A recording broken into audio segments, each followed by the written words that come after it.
Alright everyone, there are all sorts of reasons not to want to vote for Joe Biden. Hell, if you ask progressives like actual leftists, they'll give you a laundry list of reasons too. The only thing is they'll say, well, I'm going to vote for the lesser of two evils. We don't want to get Jill Stein again, as though that's going to accomplish anything. By the way, and I'll probably do a video on this tomorrow, when Biden talks about, well, when I'm president, Amazon won't be able to pay a 0% tax rate anymore. Bullshit. Amazon donates millions to the Democrats, and the WAPO is basically a mouthpiece of the DNC. You think that Biden's going to go after these people? Fuck off. If you believe that, then you believe that Shovel Ready was Shovel Ready and that Gitmo was going to be closed back in the late 2000s. Never happened, did it? It's almost like politicians make promises and usually don't follow through. Trump aside, because he actually has walked the walk multiple times. I'm favorably impressed with the success rate of Trump actually doing what he says he intends to do. Favorably impressed compared to the last two presidents especially. But here are the top 5 reasons. The first is purely economic. I do not trust Joe Biden to manage an economy. He's from the neoliberal school of Obama sort of club. He knows the basics of liberalism in the sense of allowing corporations to get away with murder. But he's not really in favor of real capitalism. It's when Biden talks about taxing Amazon or something, if he fiddles with the tax plan, I'll tell you what will happen, and there's a 100% chance of this. Amazon will continue to pay low or negligible taxes. It'll make absolutely no difference. Microsoft, Apple, all these others, because they offshore, because they have a mailbox in the Caymans or Cyprus and a bank account in Switzerland and things like that. Things that you are not capable of doing easily because you don't have enough money to do so. Most of you, some of you are probably millionaires.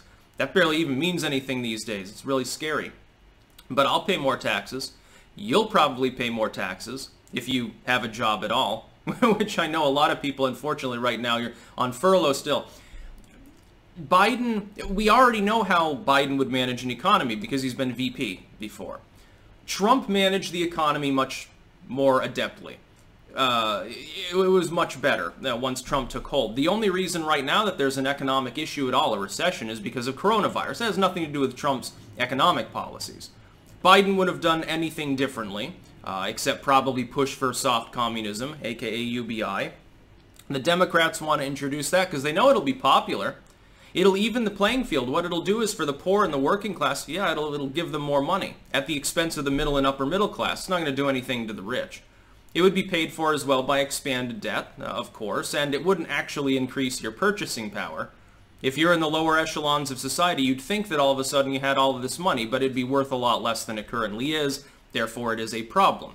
So number one, I just don't trust him to manage an economy, especially one that right now has problems. I trust Trump to manage that. He already had an economy that had problems, and he improved it. Through his tax plan, through deregulation, through increased business confidence. Biden doesn't inspire confidence. The man spends half of his time taking a knee these days. I don't trust him to manage an economy. I think that the stock market would collapse if he got elected. Number 2 is on guns.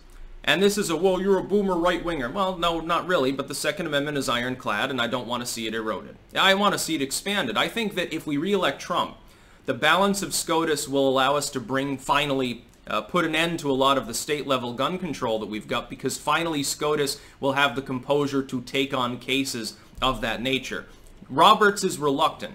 But if he gets outweighed, if Ginsburg croaks and gets replaced by someone who's not an anti-gunner like she is, all of a sudden SCOTUS 5-4 will probably agree to take cases up. That allows for more McDonald versus Chicago, Heller versus DC style decisions that could shoot down. We could get rid of the onerous the magazine bans. We can get rid of ammo type restrictions. Importation bans. How would you like to be able to import weapons, classic weapons that aren't manufactured in the U.S.? Right now, you can't really for the most part, or only very expensively.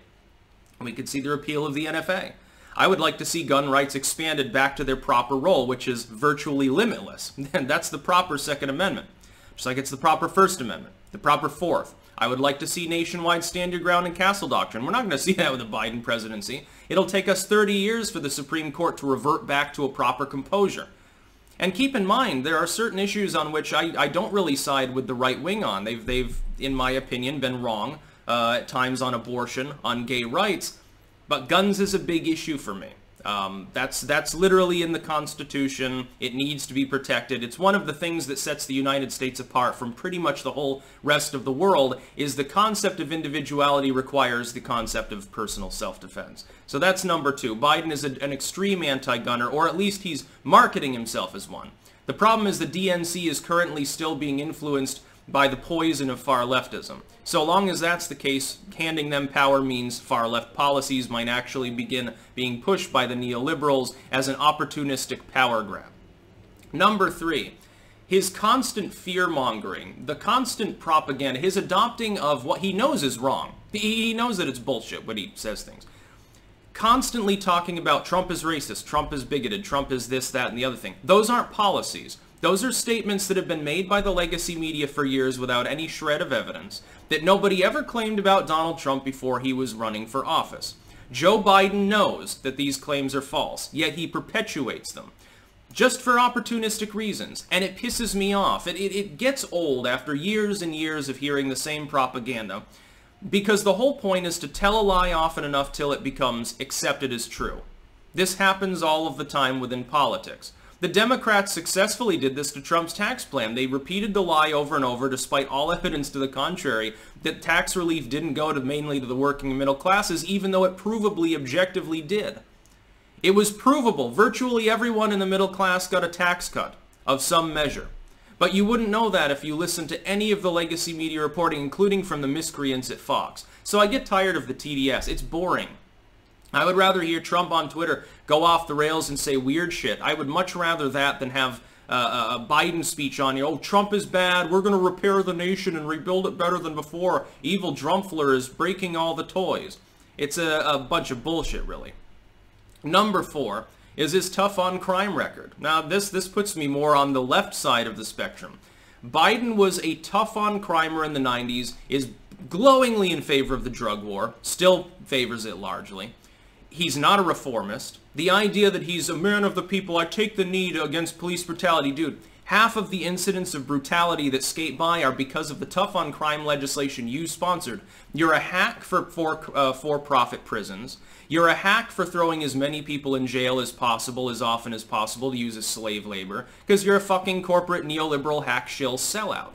You have been since the 70s. Not once in your entire track record have you stood against things like war and mass incarceration until later on when you were VP. Your entire legislative career, which spanned 3 decades, you did goddamn nothing about these things. Absolutely nothing.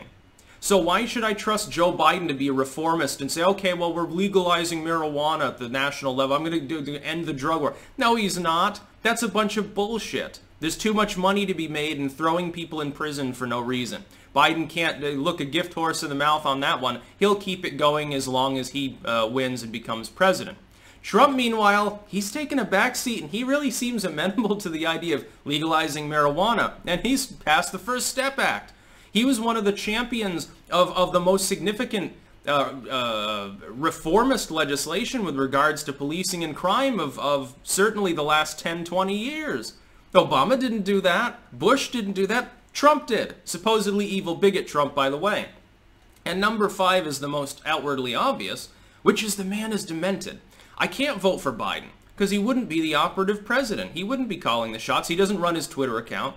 He can barely even read a teleprompter. The other day, Bongino and all these others are retweeting this clip of Biden talking. He's clearly looking to the side at a teleprompter, and he still can't do it. He can have a script in front of him, and he can't follow it. The man is not well mentally. I don't want to vote for his VP.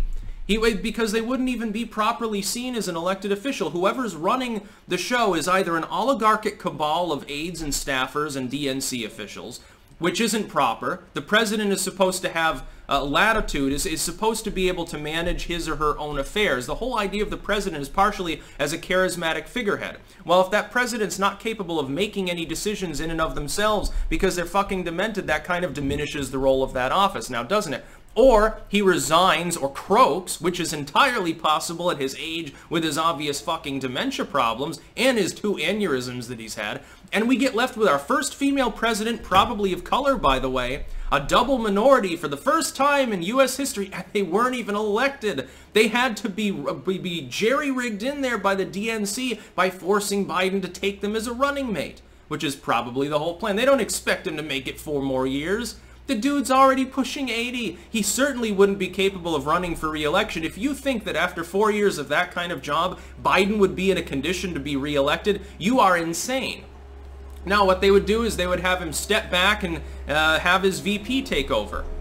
He'd probably have him resign in the first term so the VP could have incumbency and therefore a systemic advantage.